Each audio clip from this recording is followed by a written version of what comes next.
Hello CSR aspirants, welcome to text book super coaching. बहुत सारे बच्चों ने एग्जाम दिए हैं और फिलहाल वो लोग अभी काफी ज्यादा टेंस है कि सर एक बार बता दीजिए कि अप्रोक्सीमेट कट ऑफ क्या रह सकता है सीएसआई नेट जुलाई 2024 का। तो बेसिकली आज हम लोग उसी के बारे में बात करेंगे, क्या अप्रोक्सीमेट कट ऑफ रह सकता है एग्जाम का, उसके ऊपर हम लोग थोड़ा सा चर्चा करेंगे।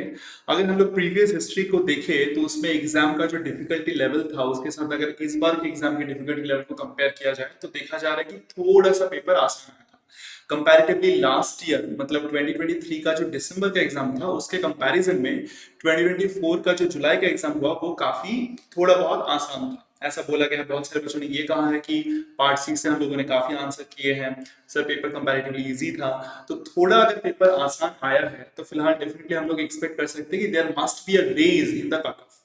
तो उसी चीजों के ऊपर थोड़ा बहुत पीछे के स्टैटिस्टिक्स को नजर रखते हुए हम लोगों ने एक चार्ट बनाया है, तो उसी चार्ट को मैं आप लोगों के सामने अभी लिखता जाऊंगा। तो जो भी बच्चे आप क्वेश्चंस अटेम्प्ट करे हो उसके हिसाब से यहाँ पे देखते जाना कि आपका अप्रोक्सीमेट मार्क्स क्या हो सकता है। अगर मैं लिखूं, पहले जेआरएफ के लिए लिख रहा हूं। अगर तुम जेआरएफ के लिए सोच रहे हो तो इन दैट केस अगर तुम अनरिजर्व कैटेगरी से बिलोंग करते हो तो अनरिजर्व कैटेगरी के बच्चों के लिए मुझे जितना लगता है 46.67 परसेंटेज तुम्हारा कट ऑफ होना चाहिए। 46.67 का मतलब ये है कि तुम्हारा एक्चुअल मार्क्स होना चाहिए this multiplied by 2, just because तुम्हारा एग्जाम 200 में होता है। ये है अनरिजर्व कैटेगरी के लिए जेआरएफ का कट ऑफ।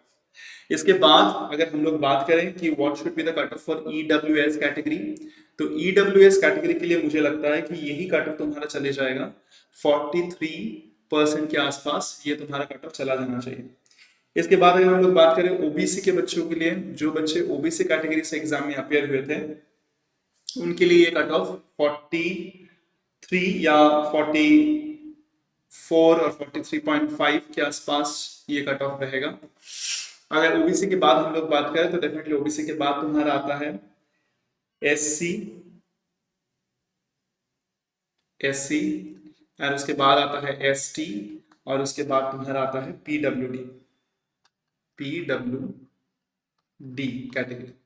तो एससी कैटेगरी में हम लोग एक्सपेक्ट कर सकते हैं कि जो कट ऑफ होगा that could be approximately around 35%। 35% के अक्रॉस एससी का कट ऑफ होना चाहिए। अगर 35 के अराउंड तुम डेफिनेटली इसको कंसिडर कर सकते हो। 35 मतलब मैंने कहा कि बहुत ही ज्यादा एक्चुअली हो गया, कि इससे कट ऑफ थोड़ा सा कम भी हो सकता है, 34 के अराउंड भी हो सकता है, नो इश्यूज ऑन दैट। इसके बाद अगर एससी एसटी के बच्चों की बात करें कि जो एसटी बच्चे अपियर हुए थे एग्जाम्स में, उनका कट ऑफ हम लोग सोच सकते हैं कि अराउंड इससे थोड़ा सा कम, मतलब 32% के अराउंड उनका कट ऑफ जा सकता है। और अगर पीडब्ल्यूडी कैटेगरी के बच्चों की बात करें तो पीडब्ल्यूडी कैटेगरी के बच्चों के लिए जो कट ऑफ होनी चाहिए वो इससे भी थोड़ा कम, मतलब 30% के अप्रॉक्स कट ऑफ जा सकता है। तो this is basically the cut off for GR. Same cut off तुम लोग सोच सकते हो कि एलएस के लिए क्या आएगा। अगर कुछ बच्चे एलएस के लिए सोच रहे हैं कि सर जेआरएफ के लिए कट ऑफ तो चलो ये है, बट एलएस के लिए कट ऑफ क्या होगा, तो तुम लोग डेफिनेटली एलएस के लिए भी कट ऑफ सोच सकते हो। एलएस मतलब लेक्चररशिप, जिसको बहुत बच्चे नेट के नाम से जानते हैं, कि लेक्चररशिप के लिए तुम्हारा जो कट ऑफ होगा परसेंटेज कट ऑफ, अगर तुम लोग अनरिजर्व कैटेगरी से बिलोंग करते हो तो एक कट ऑफ होगा।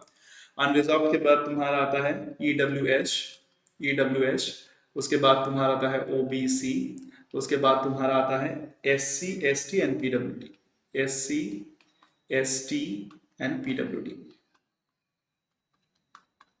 ठीक है, चलो अगर मान लो कि तुम लेक्चररशिप के लिए देख रहे हो, तो लेक्चररशिप के लिए तुम्हारा कट ऑफ, जैसे मैंने यहाँ पे कहा था कि ये 46.67 परसेंटेज है, तो लेक्चररशिप के लिए यही कट ऑफ तुम्हारा काइंड ऑफ होना चाहिए। अगर तुम लेक्चररशिप के लिए देख रहे हो तो डेफिनेटली ये तुम्हारा 41% के अराउंड होगा लेक्चररशिप के लिए। अगर सिर्फ लेक्चररशिप के लिए, तो इसका मतलब अगर मान लो कि तुम्हारा अगर 82 के अराउंड मार्क्स आ रहा है तो तुम्हारा लेक्चरशिप हो जाना चाहिए इस बार के एग्जाम के लिए।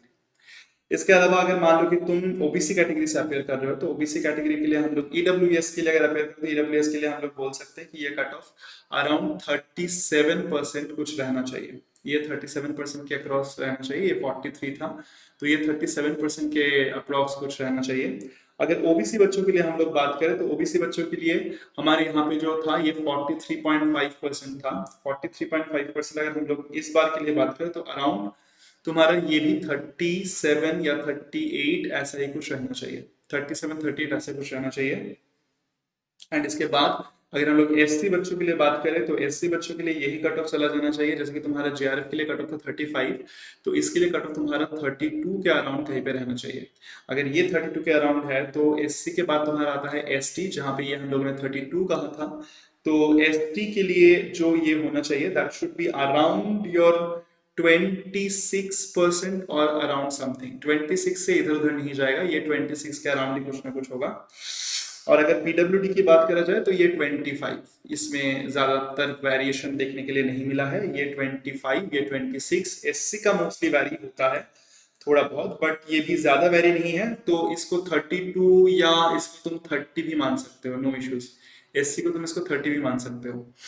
तो उस हिसाब से अगर तुम देखोगे तो डेफिनेटली तुम्हें एक आइडिया मिल जाएगा। अगर प्रीवियस ट्रेंड को देखा जाए, ये 30% भी बहुत ज्यादा है पीडब्ल्यूडी कैंडिडेट के लिए। मोस्टली जो ट्रेंड होते आ रहा है, चलते आ रहा है, उसमें 28% would be just kind of sufficient. अगर 28% है तो तुम सोच सकते हो जेआरएफ तुम्हारा हो जाएगा। तो यही एक काइंड ऑफ स्टैटिस्टिक्स है जिसके ऊपर हम लोग फिलहाल के लिए we can just concentrate upon this trend. तो अगर तुम लोग सीएसआई नेट दिए हो, CSIR नेट फिजिक्स जुलाई 2024, तो तुम्हारा जो एक्सपेक्टेड कट ऑफ है वो इसके ही अराउंड होनी चाहिए। थोड़े बहुत मार्क्स बढ़ सकता है या घट सकता है, बट इससे ड्रास्टिक चेंज नहीं होगा। तो यही एग्जाम का जो डिफिकल्टी लेवल था, जितना क्वेश्चन बच्चों ने कहा है उसके ऊपर देखते हुए ये है। बट फिलहाल मैं कहूँ कि कट ऑफ वेरी कर सकता है, कट ऑफ डिपेंड करता है कि कितने अमाउंट ऑफ बच्चे एग्जाम में अपियर हुए हैं, कितना कंपटीशन है उस बार, कितने कॉलेज अफोर्ड कर सकते हैं एडमिशन लेने के लिए। तो इस सब कुछ के ऊपर कट ऑफ डिपेंड करता है। तो उसी चीज को हम लोग नजर रखते हुए सोचेंगे कि डेफिनेटली ड्रास्टिक चेंज नहीं होगा, बट प्रीवियस अगर स्टैटिस्टिक्स को फॉलो करोगे तो तुम देखो कि इसके ही आसपास कट ऑफ हमेशा रहेगा। तो डेफिनेटली वी कैन से कि इस बार का पेपर थोड़ा प्रीवियस ईयर मतलब जो लास्ट दिसंबर का पेपर था 2023, उससे थोड़ा सा आसान आया है। तो हम लोग थोड़ा सा रेस किए हैं उसको, बाकी कट ऑफ इसके अराउंड रहेगा। ये तुम्हारा लेक्चरशिप के लिए है और ये तुम्हारा जेआरएफ के लिए है। I hope this information was helpful to all the students. मैं इसी मौके पे थोड़ा बताने की कोशिश करूंगा कि जो भी बच्चे दिसंबर से ऐसा नेट के लिए प्रिपरेशन कर रहे हो और वो लोग सोच रहे हो कि कौन से कोचिंग इंस्टीट्यूट ज्वाइन करें, थोड़ा सा कंफ्यूजन में हो, तो मैं बता दूं टेक्स्ट बुक सुपर कोचिंग में फिलहाल एक ऑफर चल रहा है, जो तुम्हारा 12,593 में total physical science CSR net का कोर्स मिल रहा है। जो तुम पूरा कोर्स अगर ले लो तो तुम्हारा टीआईफार एग्जाम हो जाएगा, गेट एग्जाम हो जाएगा, जिस्ट एग्जाम हो जाएगा, नेट भी हो जाएगा। सारे के सारे एग्जाम्स का एंटायर सिलेबस कंप्लीट करा जाएगा लाइव सेशन में। उसके बाद तुम्हें रिकॉर्डेड दिया जाएगा, एंड नॉट ओनली दैट, तुम्हें मॉक टेस्ट भी दिया जाएगा एंड स्टडी मटेरियल्स भी दिया जाएगा। So all these things will be covered in 12,593. So don't delay it because it's a limited time offer. क्योंकि हम लोग एक नया बैच लॉन्च कर रहे हैं, एलिट 2.0। बेसिकली एलिट जो तुम्हारा 1 था, तो वो बेसिकली था दिसंबर एग्जाम के लिए, जो ऑलरेडी बैच शुरू हो गया, बच्चे पढ़ रहे हैं। एक हम लोग नया बैच शुरू कर रहे हैं जो एलिट 2.0 है, जो that batch is also for December examination. But in that case क्या होगा कि वो और वो ये जो बैच है अलग अलग चलेंगे। So in that case I would definitely recommend you to, अगर तुम सोच रहे हो तो definitely I would recommend you to register yourself as soon as possible, and don't forget to use the promo code. क्योंकि अगर तुम प्रोमो कोड यूज करोगे, जो कि मेरा नाम है SURAB, only then you will get this discounted offer. ठीक है, so do hurry up because ये ऑफर लिमिटेड टाइम ऑफर है। I hope this information was helpful. If you have any query, then feel free to comment on the comment section. उसके regarding हम लोग उस पर comment करके आपका query को सॉल्व कर देंगे। ठीक है, thank you very much and all the best for your preparation.